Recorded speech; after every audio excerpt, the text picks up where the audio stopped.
Animação com fotos de cidades brasileiras e fundo violeta. Parlamento Brasil. Servidores públicos. Você acha que o Brasil tem muitos ou poucos servidores? A máquina administrativa é inchada, né? Em todos os... tanto no executivo, no legislativo, quanto no judiciário. Eu acho que a cabide de emprego não pode existir. Na verdade, não estamos nem entre os 10 primeiros países com mais funcionários públicos. Restaurantes populares. A Assembleia do Rio de Janeiro faz vistoria e encontra irregularidades. Prédios caixão. Senadores buscam solução para as famílias donas dos imóveis condenados no Recife. Já tiveram processos de desmoronamento, outros estão já qualificados pela Defesa Civil do Estado e dos municípios como tendo altíssimo risco de desabamento. Oi, pessoal. Eu sou Andréa Alves e este é o Parlamento Brasil, um programa que desde 2006 é feito em parceria com as TVs legislativas de todo o país. A gente traz para você os assuntos que vão além de Brasília e mostra as decisões que impactam a vida do brasileiro país afora. Vamos lá? Animação com construção antiga ao fundo. Giro pelo Brasil. Está na Constituição. Andréa Alves. O Brasil tem que dar saúde e educação gratuitas para o povo. Precisa, para isso, de pessoas que trabalhem nessas áreas, de servidores públicos. Mas mesmo com essa promessa gigante, com um território que é do tamanho de um continente, o Brasil não está entre os 10 países com maior número de funcionários públicos, ao contrário do que muita gente imagina. Veja na reportagem da TV Câmara São Paulo, que fez uma série de matérias especiais sobre os servidores públicos. Você acha que o Brasil tem muito? TV Câmara São Paulo. Acho que o Brasil ainda tem bastante. É o famoso jargão cabide de emprego, sabe? Você vai colocando gente. Eu acho que não é justo. Eu acho que tem que ser certo, né? Eu acho que cabide de emprego não pode existir. Então tem que ter, que nem uma empresa privada, né? Tem que ter o equilíbrio. A máquina administrativa é inchada, né? Em todos os... tanto no executivo, no legislativo, quanto no judiciário. Ao contrário do que muita gente imagina, o Brasil, mesmo com serviços públicos universais como educação e saúde, não é um dos países com mais funcionários públicos em relação à força de trabalho. Com uma população de aproximadamente 200 milhões de habitantes, o país conta com 91 milhões de trabalhadores. Destes, 11 milhões estão no setor público, o que representa 12% do total de empregados. Segundo dados do Instituto República.org, nós estamos em 13º lugar no ranking mundial, atrás, por exemplo, dos Estados Unidos, Dinamarca, França e Chile, para citar alguns. Essa questão do número de servidores, a gente tem que pensar muito o que o nosso Estado se comprometeu a fazer, o que está na nossa Constituição. É a universalização Vanessa de Campagnacchi, básicos, doutora em saúde, ciência política. Mencionar, educação, segurança. Então, assim, é um compromisso do Estado brasileiro prover esses serviços para a população. Então, a gente tem que ter uma mão de obra que dê conta desse compromisso com o povo. Para a doutora em ciência política, a sensação de inchaço no serviço público é histórica. A história, né, nos mostrou isso um pouco, né, com as reformas gerencialistas, né, que ocorreram, enfim, no final do século XX. Não é um movimento só do Brasil, né, é um movimento de fora também, mas aqui no Brasil ficou com essa... As pessoas ficaram com essa impressão de que o Estado brasileiro, por exemplo, é muito grande, tem muitos servidores. Mas quando a gente olha, por exemplo, em comparação com dados da OCDE, por exemplo, a gente vê que o Brasil está bem abaixo, né, na casa aí dos 12%, 11%, né, de mão de obra no serviço público, quanto na OCDE está aí quase nos 23,5%. Né?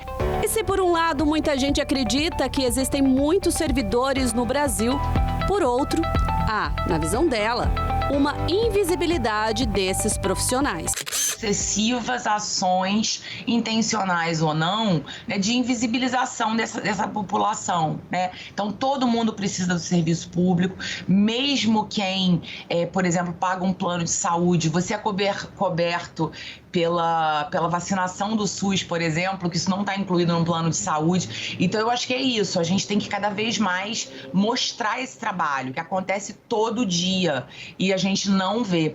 No Brasil, o funcionalismo público está distribuído pelas esferas de poder. Em primeiro lugar, os municípios, que concentram 59% dos trabalhadores, seguido dos estados com 31% e a União com 8%. Entre as funções que mais reúnem servidores estão a segurança pública, a saúde e a educação, que juntas somam quase metade do funcionalismo. Agora, se fizermos um recorte sobre a representatividade de gênero, veremos que mesmo as mulheres sendo a maioria da população brasileira, 80% dos cargos de liderança do setor público são ocupados por homens. A questão principal é a população ter ciência disso, ter noção de que isso acontece, né? E que ela pode ser melhor representada para que ela represente a população, né? Então a gente tem que tentar equalizar essas coisas. E, como eu falei anteriormente, o Estado, né, as políticas públicas são um dos meios, ou o principal meio para a gente mitigar a desigualdade, né? Principalmente num país que tem esse desafio de universalizar serviços. E para atender a população, Carol Flores, repórter. Paulo conta com aproximadamente 116 mil servidores públicos. Já a Câmara possui cerca de 2 mil funcionários, atuando na maior casa legislativa municipal da América Latina. Nós temos um perfil muito Celso eclético. Gabriel, secretário de Recursos Humanos da Câmara Municipal de São Paulo. E a casa está preparada para recebê-los todos, sem distinção. A gente aprende que é uma coisa maravilhosa que tem nessa casa, é uma casa plural. Além de atuar na multiplicidade, os funcionários da Câmara ainda auxiliam na memória da entidade e contribuem com a continuidade dos serviços. O funcionário público efetivo, ele traz essa memória, tanto tecnicamente, né, como de experiências que já foram feitas, que deram certo e elas permaneceram, e experiências que nós já fizemos e não deu certo. Então, existe uma junção daquele funcionário que tem a memória com o funcionário que vem dos vereadores, que acaba tendo uma sinergia e acabam trabalhando juntos. Essa junção é uma metamorfose, é uma junção muito importante para a cidade, para os municípios de São Paulo. O Ceará analisa um projeto de lei que estabelece em toda a rede de saúde, pública e privada, um protocolo de atendimento às mulheres vítimas de violência. A proposta pretende evitar a revitimização das mulheres. Veja o que foi notícia nas casas legislativas do país. Ceará. Para amparar mulheres vítimas de violência, TV Assembleia a deputada Ceará. Lia Gomes, do PDT, apresentou um projeto de lei que estabelece procedimento Imagens, interno arquivo nas TV redes de Assembleia, saúde Evandro pública Ferreira. e privada para mulheres vítimas de violência no Estado. De acordo com o texto, o acolhimento deve ser humanizado, especializado e sigiloso. A lei, para ser cumprida, ela Deputada estadual Lia Gomes, PDT, autora do projeto. Que atende no hospital, para que as pessoas que vão escutar a mulher naquele momento, elas atuem de forma conjunta, para que a mulher não precise contar a história para a enfermeira, depois para o médico, depois para o assistente social, para o psicólogo, porque isso desde o ano passado é considerado crime, uma violência institucional, chama-se revitimização. Cada vez que a mulher tem que contar aquele problema, aquela violência sexual porque ela passou, é como se ela estivesse revivendo, né, aquela dor. A secretária executiva de enfrentamento à violência contra a mulher do estado do Ceará, Raquel Andrade, explica que é necessário Reportagem que haja uma Luciana de orientação Andrade. básica sobre direitos, tudo de maneira humanizada. É interessante que a gente Raquel Andrade, secretária executiva de enfrentamento à violência contra a mulher. O atendimento de saúde para depois procurar a responsabilização do agressor na delegacia, etc. Mas é necessário que haja, junto a esse acolhimento, também uma orientação básica, né, sobre os direitos dessa mulher, mas tudo de maneira muito humanizada e respeitando, obviamente, ali todos os percalços, porque a mulher em situação de violência, em regra, ela passa por várias instituições, principalmente naqueles lugares onde não há acesso a equipamento multiprofissional. A Casa da Mulher Brasileira é referência no acolhimento. Sobre o projeto de lei, a coordenadora do órgão diz que a vítima tem que ser atendida por uma equipe multidisciplinar e que não a julgue. Que esse atendimento seja humanizado. Daciane Barreto, coordenadora da Casa da Mulher Brasileira do Ceará. Inclusive, uma nova perspectiva. Não fique restrito apenas ao atendimento imediato, mas que também a rede como um todo funcione para que as mulheres possam romper o ciclo da violência, que é um dos ciclos mais difíceis de ser rompidos. A Casa da Mulher Brasileira realiza capacitações com agentes públicos para prepará-los para esse tipo de atendimento. Nós, da Casa da Mulher Brasileira, aqui do Ceará, nós realizamos, inclusive, capacitações com a rede, com os agentes públicos da segurança, da saúde, para que, de fato, esse nosso atendimento, ele seja unificado e com essas características. Sertãozinho. Por aqui, um dos principais assuntos TV é o Câmara de Refis, Sertãozinho. aquele programa de renegociação para quem tem algum tipo de débito com a prefeitura. Essa propositura foi tratada Orlando Mota, recentemente repórter. aqui na Câmara Municipal de Sertãozinho e foi aprovada pelos 17 vereadores. Os moradores têm até o final de dezembro para procurar a prefeitura e fazer essa regularização. Nós conversamos com o vereador e presidente da Câmara, Fernando Francisco da Silva, que contou um pouco mais sobre a importância desse projeto. O Refis é muito importante. Fernando Francisco da Silva, presidente da Câmara de Sertãozinho, São Paulo. Para estar tendo corte de água e você sabe que discute injustiça também, o IPTU, a Câmara de Sertãozinho aqui no estado de São Paulo decidiu mais uma vez aprovar o Refis para não deixar essa população desassistida, não correr o risco, porque sempre pega o menos favorecido, para eles não correrem o risco de ser cortada, né, a sua água dentro de casa, para o seu imóvel também não ir em discussão jurídica, e sempre nós fazemos isso, sempre que pode, está aprovando o Refis aqui na casa, porque é justo, tira juros e multa e faz bem para a população. É uma mão na roda para quem está com dívida, né, Pabá? Positivo que sim, porque tira o seu imóvel da reta da justiça, né, do judiciário, que pode ir a leilão, como também o que está devendo aí no SAEMAS pode também estar cortando, fazer o corte de água, e nós não queremos isso para a população. Animação na cor violeta e o Palácio do Congresso ao fundo, direto do Congresso. Imagine você financiar um apartamento e depois descobrir que ele corre o risco de desabar porque não foi construído de forma correta. Infelizmente, isso aconteceu com centenas de famílias na região metropolitana do Recife. A Comissão de Assuntos Sociais aqui do Senado fez uma diligência nos chamados prédios caixão, em busca de soluções para os moradores que ficaram desamparados. Os conjuntos habitacionais financiados pelo governo para enfrentar o déficit de moradias fazem uso de soluções de engenharia e arquitetura que, mesmo buscando autonomia Paulo de Acrísio. recursos, garantem segurança e conforto para os moradores. A presença de vigas de sustentação é obrigatória nos prédios do Minha Casa Minha Vida. A combinação de tijolo, massa e cimento das paredes não é suficiente para a sustentação das edificações de vários andares. Nas décadas de 70 e 80, centenas de prédios da cidade do Recife, Olinda e Paulista foram construídos sem vigas de sustentação e sem os blocos de concreto. Logo foram apelidados de prédios caixão. Hoje existe uma norma clara sobre como Carol Baima, arquiteta e consultora legislativa do Senado. De tijolo e argamassa que nós temos nas nossas casas. As paredes estruturantes, elas são construídas de blocos de concreto que são estruturantes e podem sustentar o peso da edificação. Não foi isso que aconteceu.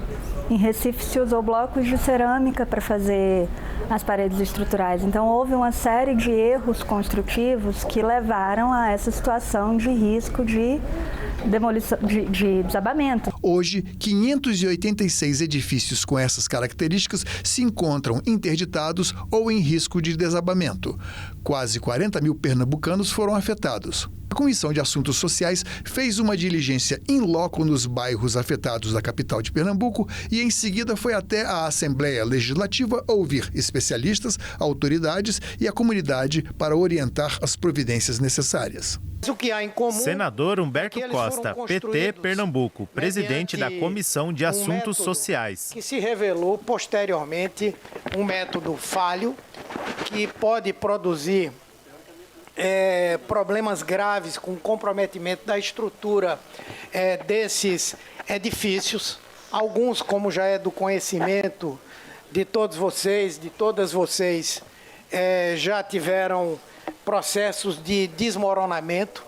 Outros estão já qualificados pela Defesa Civil do Estado e dos municípios como tendo altíssimo risco de desabamento, comprometimentos da sua estrutura. Não há solução para o problema dos mutuários sem que haja um entendimento com o Poder Judiciário, com a participação do Ministério Público, da Caixa Econômica Federal, que é um polo, e também do Ministério da Fazenda. Então, o que é que a gente está fazendo hoje aqui? É tentando, mediante um encontro de todos esses segmentos, nós ouvirmos quais são as soluções. Buscar alternativas. Luciana Santos, ministra da Ciência, Tecnologia e Inovação. Que poderá ser possível fazer recuperação, fazer um grande pacto com os proprietários, né? Com aqueles que se envolveram no processo de construção, com as seguradoras, ou seja, aí nós temos algumas entidades, né, importantes, algumas estruturas, os órgãos institucionais e os órgãos da iniciativa privada para poder buscar os caminhos. Compete a nós da comissão recolher. Senadora Tereza Leitão, PT Pernambuco. Todo mundo que for falar. Inclusive o movimento que está na ponta, com o pé lá nos escombros, com o pé nas perspectivas, que vai certamente também nos apresentar algumas alternativas. Poder público estadual, que está aqui representado, os poderes municipais. Voltando a Brasília, o senador Humberto Costa vai apresentar o relatório desta diligência e aí nós vamos passar para a fase, né, Luciana, mais sensível e necessária. O plenário da Câmara dos Deputados aprovou a criação da bancada negra. A nova bancada agora passa a fazer parte do Colégio de Líderes, que é uma instância importante e influente da Câmara dos Deputados. Entre outras atribuições, por exemplo, o Colégio de Líderes organiza a pauta das matérias dos projetos de lei que vão ser votados pelo plenário da Casa. O plenário aprovou o projeto de resolução TV Câmara. Que cria a bancada negra da Câmara, composta por parlamentares negros e negras. Reportagem Cid Queiroz. Fazer parte do Colégio de Líderes.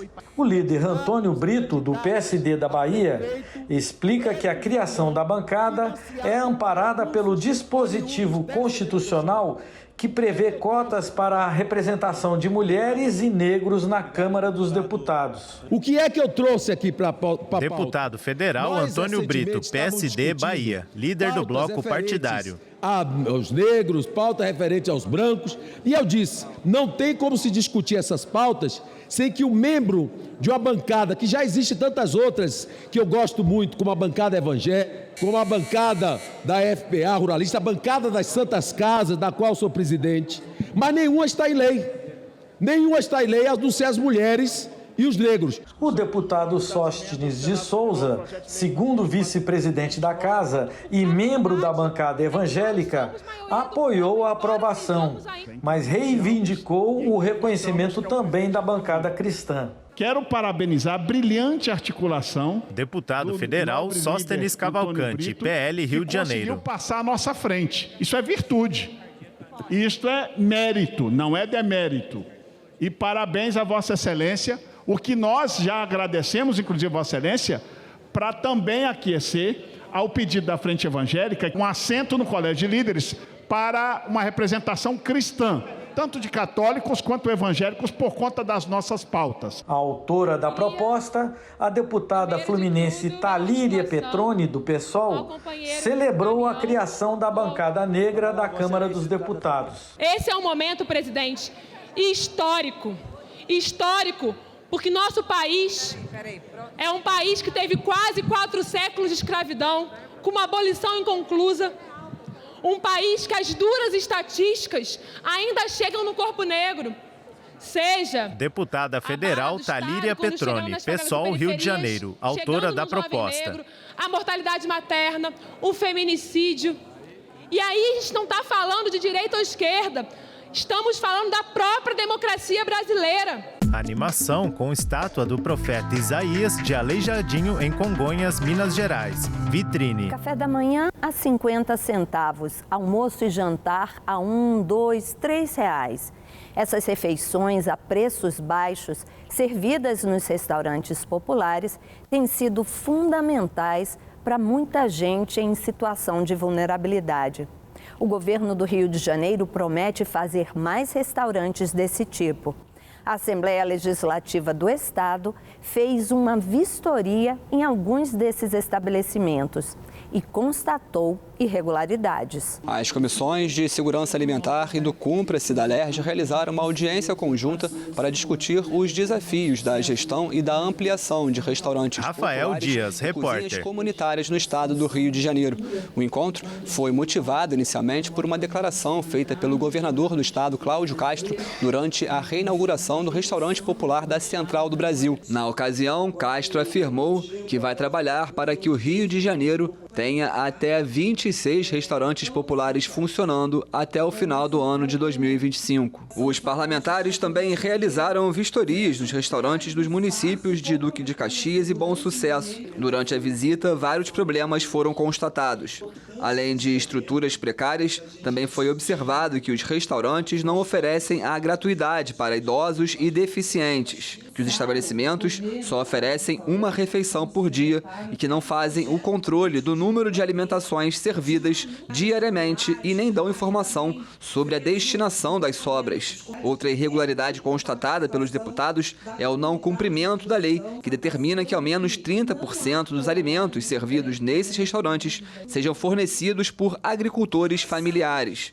A audiência também foi provocada pela publicação de um decreto do governo federal que regula o funcionamento desses estabelecimentos. O governo do estado foi representado na audiência pela Secretaria de Planejamento e pela Secretaria Estadual de Desenvolvimento Social e Direitos Humanos. A coordenadora de Programas de Segurança Alimentar e Nutricional da pasta falou sobre os desafios e o cronograma para a abertura dos novos restaurantes, que devem passar a funcionar também aos finais de semana e devem servir 3 refeições ao dia. A gente tem a premissa Suelen Toscano de Barros, Programas de Segurança Alimentar e Nutricional.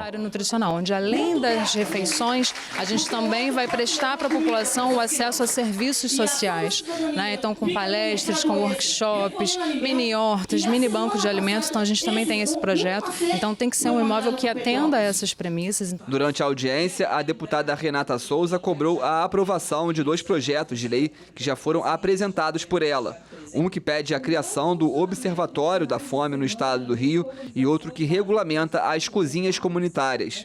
A parlamentar também anunciou que durante o mês de novembro pretende lançar na LERJ uma frente parlamentar de combate à fome e à miséria. Uma das propostas que nós Deputada fizemos estadual foi Renata Souza, PSOL, autora das propostas. O Betinho, para que a gente possa acabar com esse abismo com relação também aos dados e produção de ciência, inclusive, né, para sabermos onde que está a fome no estado do Rio de Janeiro, já que temos 10% dos famintos do Brasil. Presidente da comissão do Cumpra-se, o deputado Carlos Mink, saiu satisfeito com as promessas feitas pelo governo do estado quanto à ampliação da rede de restaurantes populares e das 3 refeições diárias.